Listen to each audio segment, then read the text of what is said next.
When you speak, you're only repeating what you already know. But when you are silent, you may discover something new. Lao Tzu. Think about that for a moment. In a world where everyone rushes to be heard, where opinions fly faster than truth, and noise is mistaken for power, there's something quietly, almost rebelliously strong about silence. Have you ever been in a room full of arguments, full of shouting, yet the one who said nothing at all somehow had the most presence? Or have you ever been misunderstood, and instead of defending yourself, you chose silence? Not out of weakness, but because you knew no explanation would be enough. There are moments in life when silence isn't the absence of something, it's the fullness of everything. A space filled with understanding, clarity, and grounded strength. Silence isn't passive, it's intentional. It's the moment before the storm, or sometimes the calm that refuses to become a storm at all, and yet we often feel the urge to fill it. With words, with justifications, with noise. As if silence means losing control, losing the chance to prove ourselves. But what if I told you that silence is control? That silence is strength? That in a chaotic world, the one who can stay still, stay silent, is the one in command? So here's the question I want to ask you as we begin. When is silence not silence? When is it a boundary, a shield? A message louder than any scream? Let's find out. Chapter 1. Silence is the language of the strong. There's a story about Nelson Mandela that I've never been able to forget. It was his first public appearance after being released from 27 years in prison. Decades locked away, decades stripped of his freedom, his family, his dignity. The world expected rage. They expected bitterness. They expected a man hardened by injustice to lash out, to accuse, to speak loudly and condemn. But what did Mandela do? He walked slowly. He stood still. He looked into the crowd with calm, unwavering eyes, and then he smiled. He said little. And when he spoke, his words were gentle, measured, forgiving. That moment changed the course of a nation. And yet, it wasn't the words he said that carried the greatest power. It was the silence between them. It was the strength to not react, the strength to not explode, the strength to not let pain dictate his presence. Mandela understood something that ancient philosophers also whispered about. Real power doesn't need to prove itself. In the Tao Te Ching, Lao Tzu wrote, "He who knows does not speak. He who speaks does not know." At first glance, that sounds extreme. But pause and you begin to understand the depth of it. The wise, the truly wise, have no need to display their wisdom like a trophy. Their presence speaks before their mouth ever does. And this is not just about spiritual leaders or political icons. This idea lives everywhere, in everyday life. Think about the strongest person you know. The one people go to for advice. The one who doesn't always talk the most in the room. The one who listens, observes, speaks only when necessary. And when they do, everyone listens. That's not a coincidence. In a world addicted to reaction, the one who can pause commands the room. It reminds me of a conversation I once witnessed in a boardroom. Two department heads were in the middle of a heated argument. One accused the other of incompetence, raised his voice, pointed fingers, stood up and slammed his hand on the table. The room tensed, eyes turned. Everyone expected the other man to retaliate. To yell back, to defend his honor, but he didn't. He stayed seated. He looked at the angry man, breathed in, breathed out, and said nothing. That silence, it was louder than any counterattack. Moments later, the one yelling looked smaller, like he had lost control, while the silent one looked composed, centered, dignified. He didn't win because he fought. He won because he didn't need to. There is something sacred in restraint, a kind of invisible gravity that surrounds the person who chooses not to react immediately. not to spill energy on things unworthy of their peace. The Stoics called this ataraxia, a state of serene calmness. Marcus Aurelius, Roman emperor and philosopher, wrote in his Meditations, "You have power over your mind, not outside events." Realize this, and you will find strength. That strength, it often looks like stillness, like silence, like calm in the eye of a storm. And in our own lives, we've all felt the pressure to respond. When someone insults us, when someone underestimates us, when someone says something wrong about us, we burn inside. We want to explain, to correct, to fight back. But what if the real strength is in not needing to? The truth is, silence is not the absence of reply, it's the presence of control. It's choosing your response, rather than letting your emotions choose it for you. That's not weakness. That's mastery. There's another story I remember. This time from Japanese samurai culture. A young warrior asked his master, "What is the most powerful form of attack?" The master replied, "No attack at all." The student was confused. He asked again, "How can not fighting be the strongest move?" And the master answered, "Because the strongest warrior wins without drawing his sword." That's what silence is, the sword you don't draw, the battle you don't enter, not because you're afraid to fight, but because you've already won within yourself. The greatest strength is self-possession, and self-possession begins with silence. Not a silence that hides, but a silence that holds. That holds space for clarity, that holds space for restraint, that holds space for power, not over others, but over your own mind. In that silence, people reveal themselves, truths become clearer, and your energy is preserved for what truly matters. So the next time you feel the urge to respond immediately, pause. Remember Mandela. Remember the boardroom. Remember the samurai. And ask yourself, do I need to prove I'm right? Or am I strong enough to let my silence speak for me? Because sometimes, saying nothing is the most powerful thing you can ever do.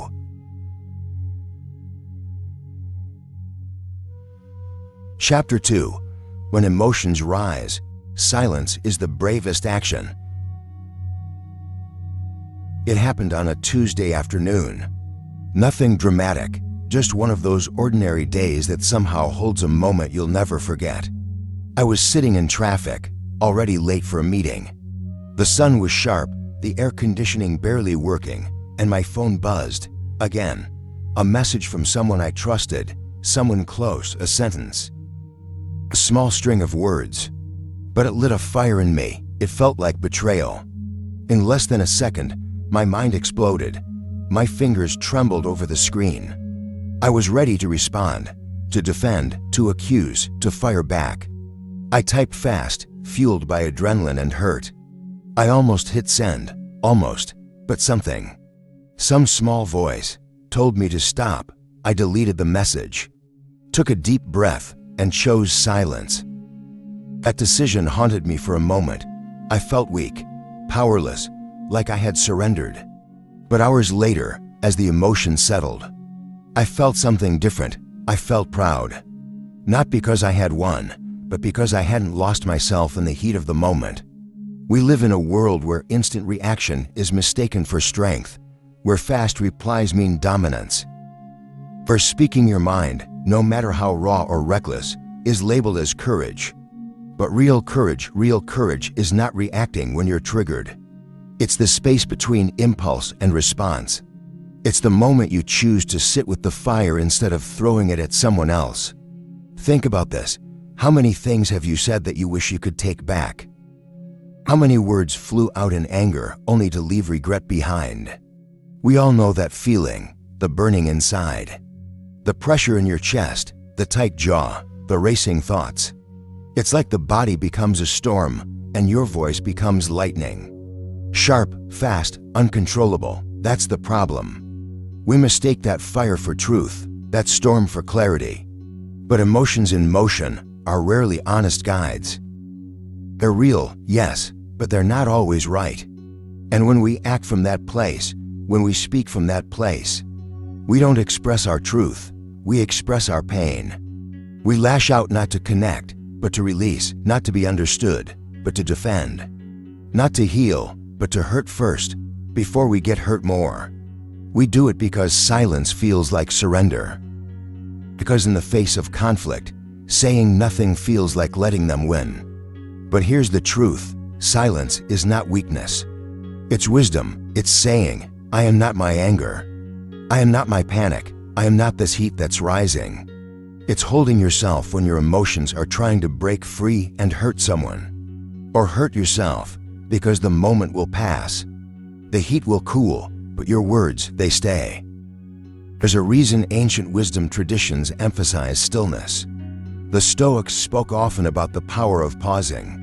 Marcus Aurelius wrote, "How much more harmful are the consequences of anger than the circumstances that aroused it?" And Buddha said, "You will not be punished for your anger, you will be punished by your anger." When we are silent in the face of emotional turbulence, we're not avoiding. We're absorbing. We're creating space for the truth beneath the noise. And eventually, beneath that storm, something softer speaks. It tells you what you really need, what you're truly feeling, what actually matters. I once heard someone describe it like this: if your emotional state is a wave, your silence is the shore. It's where the wave crashes, not to destroy, but to rest. But let's be honest, it's not easy. Choosing silence when your pride is bruised, when you feel insulted, when every part of you wants to scream. That's one of the hardest things you'll ever do, but also the most transformative. Because with every moment you don't react, you become stronger. You gain trust in yourself. You become someone who doesn't just feel emotions, you master them. You realize that silence isn't the absence of a fight. It's the refusal to become the fight, and the world needs more of that. More people who know how to breathe through discomfort, who know how to pause, who can hold space, even when it hurts. So here's a simple practice. The next time you feel triggered by a message, a tone, a glance, stop. Don't reply right away. Don't speak right away. Close your eyes, count your breath. Feel the urge to react, but don't give it the keys. Let the wave rise. Let it crash, let it fall. Then when the waters settle, ask yourself, what do I actually want to say?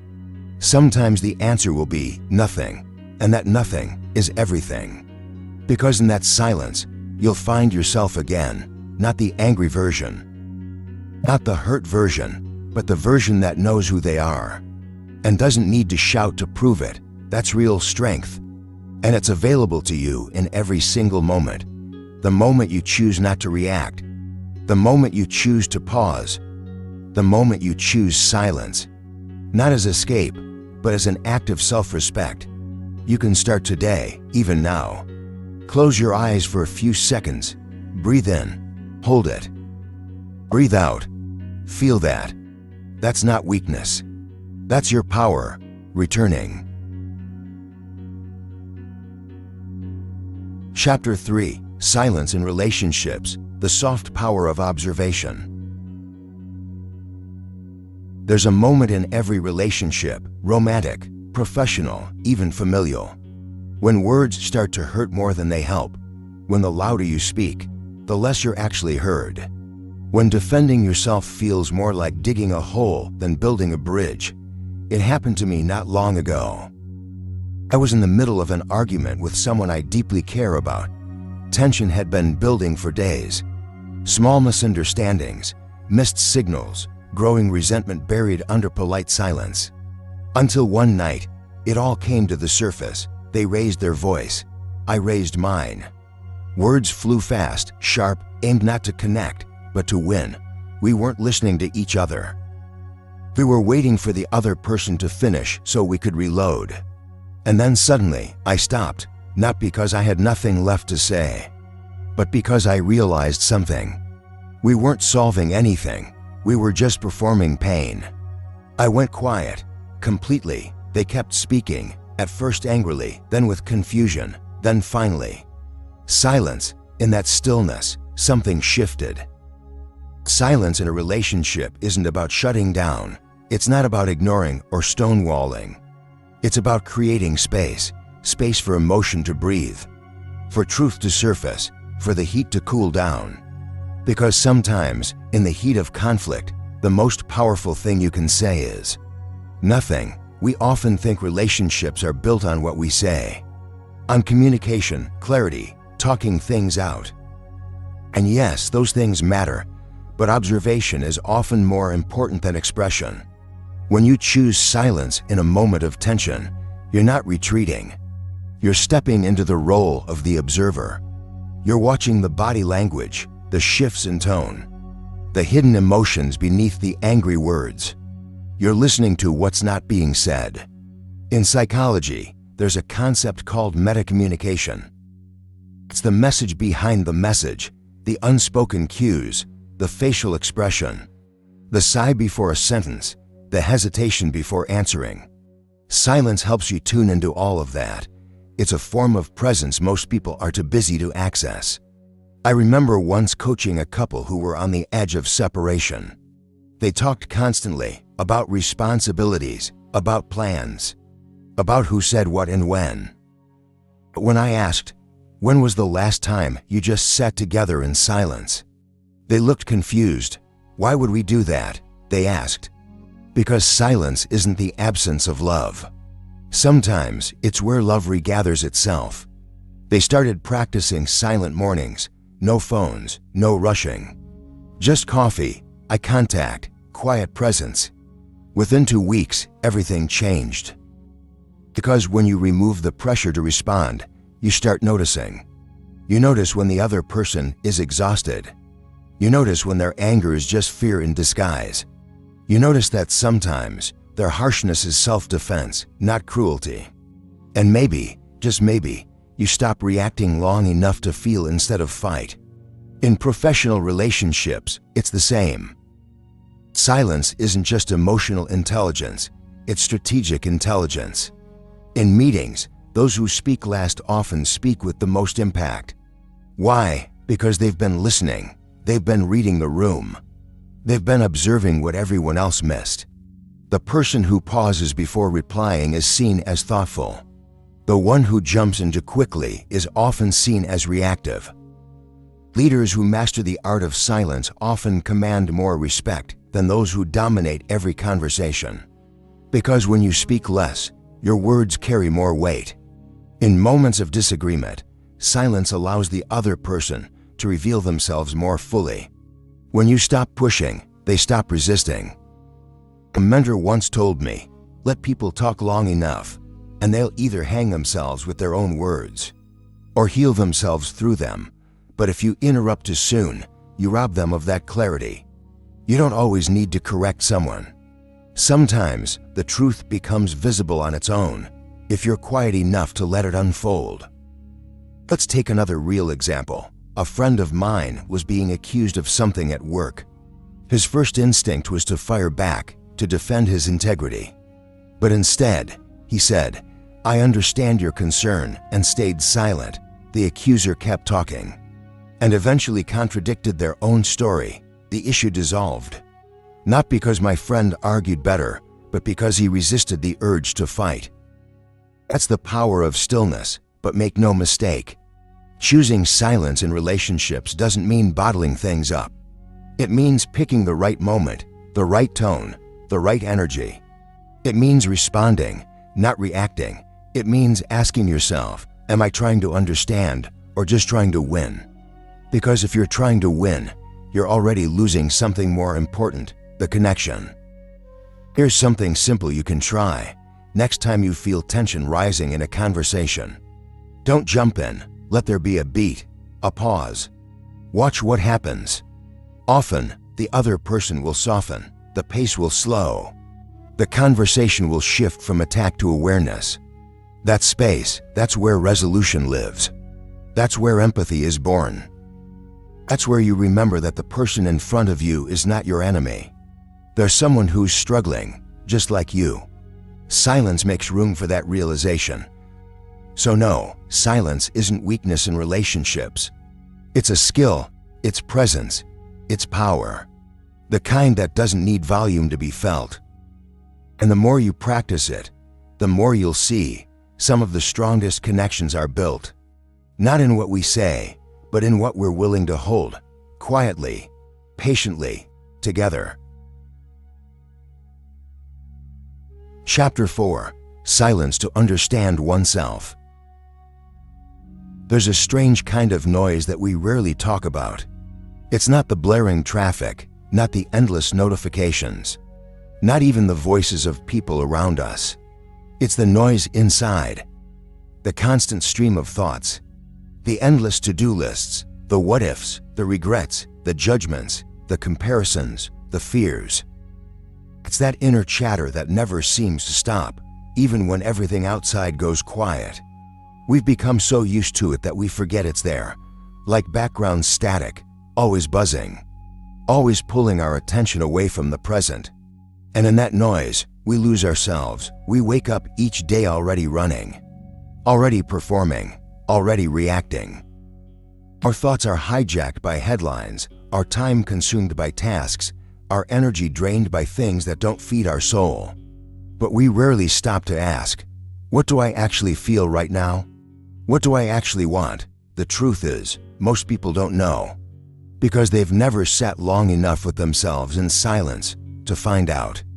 But silence, real silence, is not empty. It's where the truth lives. It's where your own voice finally becomes loud enough to hear. The modern world teaches us to fill every moment. Podcasts while walking, music while cooking, messages while waiting in line. We've forgotten how to be bored, how to be still, how to just be, without escaping into something else. But here's a radical idea. What if the answers you've been searching for aren't out there? What if they've been quietly waiting within you, beneath the noise? And all they've been waiting for is a little bit of silence? I remember a moment a few years ago, standing at the edge of a lake just after dawn. No phone, no music, just the sound of the wind moving over water. And for the first time in a long time, I felt a strange calm, like something inside me had unclenched. No agenda, no goals, just awareness. And in that stillness, I realized something simple, yet life-changing. I didn't need more. I needed less stimulation, less comparison, less pressure to always do and prove. What I needed was space to hear myself again. And that space can only be accessed through silence. Many spiritual traditions throughout history knew this. The mystics, the monks, the philosophers, they all retreated into silence, not because they were avoiding the world, but because they were learning how to return to it more awake. They knew the deeper you go within, the clearer you become on how to move without. Marcus Aurelius wrote, "Nowhere can man find a quieter or more untroubled retreat than in his own soul." But how often do we retreat into that space? How often do we sit quietly, not to think or solve or fix, but simply to observe? Not often, because silence can be confronting. It forces us to face what we've been avoiding, the ache we buried, the dreams we dismissed, the truth we've been too busy to admit. But it's also where healing begins, because in silence, the masks come off, the roles fade, the noise falls away, and what's left is you, just you. And maybe that's exactly what you need. Not another strategy, not another productivity hack, not another video telling you how to live, but a moment, just one moment, where you stop running and listen to your breath, listen to the way your body feels, listen to that quiet nudge inside you that says, there's something more. Not more to do, but more to feel, more to be, more to live. So how do you begin? You don't need a mountain retreat. You don't need to disappear from your life. You just need a few minutes a day. 5 minutes in the morning without reaching for your phone. 3 minutes of slow breathing before a meeting. 1 walk each week without headphones, just noticing the world around you. Tiny pauses, pockets of stillness. That's all it takes. Over time, something shifts. You start to hear your own thoughts more clearly. You begin to notice patterns, not just in the world, but in yourself. You begin to realize what drains you, what lifts you, what you've been craving but afraid to admit, And more than that, you develop depth. Because silence isn't just peace, it's presence, it's power. It's the place where your true self isn't drowned out by the noise of expectation, opinion, and distraction. Imagine this: instead of reacting from fear, you respond from clarity. Instead of chasing validation, you rest in self-understanding. Instead of needing constant stimulation, you find contentment in stillness. That version of you, it's not some fantasy. It's already there, beneath the noise. You just have to be quiet long enough to meet them. I'm not saying it's easy. In fact, silence can feel unbearable at first. You'll get restless, your mind will resist. Your ego will demand movement, but keep going. Because just on the other side of that discomfort is you, not the version everyone else wants. Not the curated image, but the grounded, centered, aware version of you. The one who doesn't need noise to feel whole. The one who can walk into the chaos of life with calm in their chest and clarity in their mind. And that kind of power, it doesn't shout. It doesn't need to. It simply is. So maybe the next great conversation you need to have isn't with the world. Maybe it's with yourself. And maybe the only way to begin that conversation is through the quiet. Chapter 5. Make silence a way of life. Silence is not just a moment, it can be a lifestyle. Not one of isolation, or of withdrawal, or of detachment from the world, but a life rooted in calm, anchored in clarity, and carried with quiet strength. The question is, how do we make silence part of our daily rhythm, not just something we stumble into when everything becomes too loud?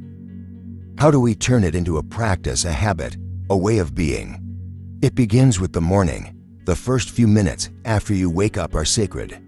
Before the world enters, before notifications start buzzing, before your brain begins chasing tasks and problems. Try this. Don't speak for the first 15 minutes of your day. No phone, no small talk, no music, just breath, awareness, presence. Sit by a window. Sip your tea slowly, feel the air, watch the sky shift. This silence isn't passive, it's preparation. It's choosing to start your day with intention, rather than being dragged by momentum. And in those quiet moments, ask yourself, what kind of energy do I want to bring into today? Not what do I need to do, but who do I want to be while doing it? Next, bring silence into your conversations. Not as absence, but as depth. We've been conditioned to respond fast, to fill the gaps, to jump in with our thoughts, our opinions, our advice. But what if you practice deep listening instead? Not listening to reply, not listening to judge, but listening to hear. Let the other person finish their sentence. Let their words land fully before you speak. Notice their tone, notice what they're not saying. And notice what rises in you as they speak. That space between their last word and your first reply. That's where connection lives. That's where true communication begins.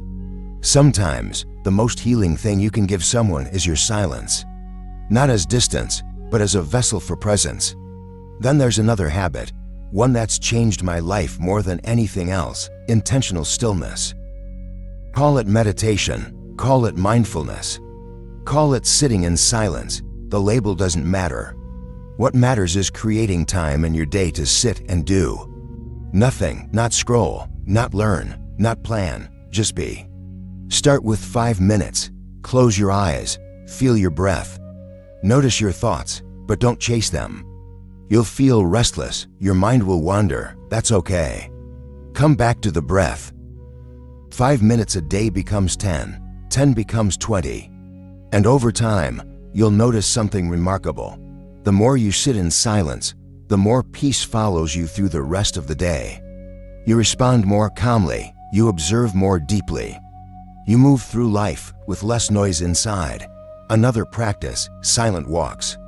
Once a week, leave your headphones at home. No podcasts, no music. Just you, your footsteps, and the world around you. Notice the trees, the way the light hits a wall. the expressions on strangers' faces, the rhythm of your own breath as you walk. This is not a productivity hack. It's not about optimizing your brain. It's about remembering that you are a living, breathing, sensing being. Not just a thinker, not just a doer. You are more than your thoughts.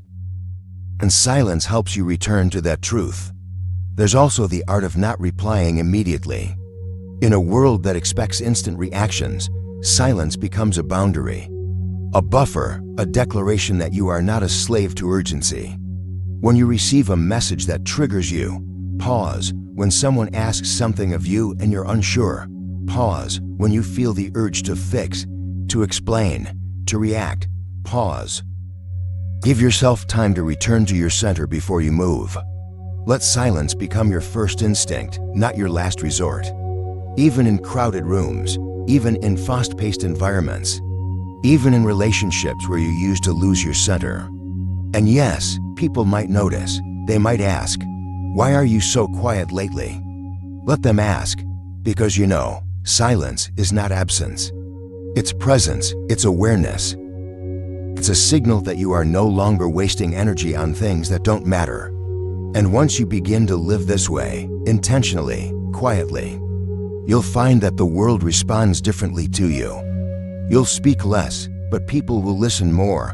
You'll move slower, but go deeper. You'll stop needing to prove yourself, because your energy will speak before you do. That's what silence does. It builds something inside of you, something uncheckable, something rooted. It doesn't mean you'll never speak up. It means that when you do, your words will carry the weight of someone who's already heard themselves first. And that changes everything. So start small. 15 minutes of morning silence. One deeply present conversation. 5 minutes of breath before sleep. A walk with no sound but your own footsteps. This is not about becoming perfect. It's about coming home. Home to yourself. Not the loud, restless, overthinking self, but the calm, centered, clear version of you that's always been there, just waiting for the noise to quiet down. And when you live from that place, every action becomes more intentional, every word more meaningful, every connection more real. Because you're no longer reacting to life. You're responding to it with awareness. And that's not just a habit, that's a revolution. When you speak, you're only repeating what you already know. But when you are silent, you may discover something new. Lao Tzu. We began with those words. And now, after everything we've explored about silence, strength, self-mastery, and the depth that lives in stillness, maybe those words feel different. Maybe they don't sound like an ancient quote anymore. Maybe they sound like a mirror. Because now you've seen that silence isn't about hiding. It's not weakness. It's not a lack of response. Silence is a decision, a stance, a quiet revolution happening inside you. It's the pause that keeps you from speaking in anger. It's the breath that saves you from saying something you'll regret. It's the space that allows you to return to yourself when the world tries to pull you away. And the truth is, the world doesn't need more noise. It doesn't need more people talking over each other. It needs more people who know how to sit with themselves, who've met their own mind, who've faced their own feelings in stillness, who don't need to be loud to be powerful. Because when you've learned how to be silent with yourself, you walk differently. You listen differently. You love differently.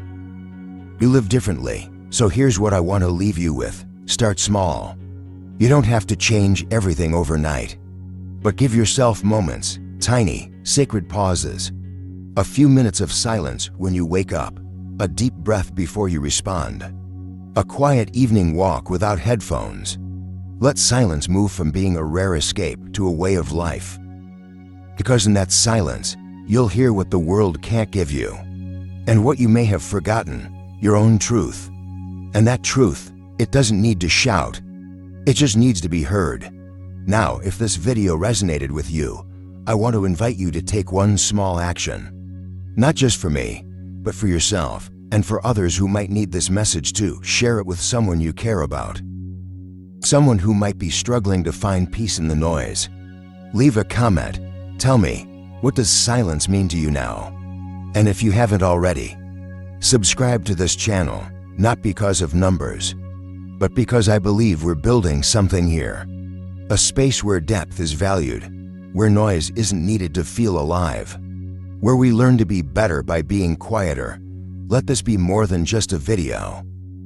Let it be a turning point, a shift, a moment where you choose to return to the part of you that doesn't need to prove, perform, or protect. Just breathe. Just pause. Just be. Because sometimes, not saying anything at all is the most powerful thing you can do. Thank you for watching, and thank you for listening.